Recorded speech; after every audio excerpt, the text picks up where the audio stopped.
For the next few minutes, I will be tackling about the antecedent influences on Gestalt psychology. The basis of Gestalt position and its focus on the wholeness of perception can be found in the work of the philosopher Immanuel Kant. He argued that when we perceive objects, we encounter mental states that appear to be composed of bits and pieces. The mind, in the process of perceiving, will form or create the whole experience. Thus, perception is not a passive impression and combination of elements, but an active organizing of elements into a coherent experience. Franz Brentano opposed Wundt's focus on the elements of conscious experience and instead proposed that psychology studies the act of experiencing. Brentano's approach was much like the later methods of Gestalt psychologists. The third person who influenced Gestalt is Ernst Mach. He exerted more direct influence on Gestalt thinking with his book Analysis of Sensations. He discussed spatial patterns such as geometric figures and temporal patterns such as melodies, and he considered them to be sensations.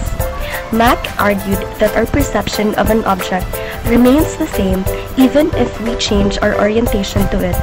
A table remains a table whether we look at it from the top, bottom, or side.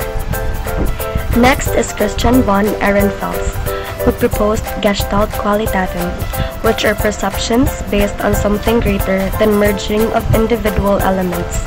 For example, a melody is a form of quality because it sounds the same even when transported to a different key. Max Wertheimer studied with Ehrenfels and noted that the greatest stimulus for the Gestalt movement came from Ehrenfels' work. William James opposed elementism in the Wundtian psychology. He is also a precursor of Gestalt psychology. James regarded elements as artificial abstractions. He stated that people see objects as a whole, not as bundles of sensations. Another influence is the movement in German philosophy and psychology known as phenomenology. It is an approach to knowledge based on an unbiased experience as it occurs, not analyzed or reduced to elements.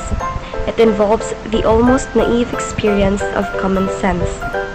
A group of phenomenological psychologists worked from 1909 to 1915 to develop the movement. Their approach was later adopted by Gestalt psychology.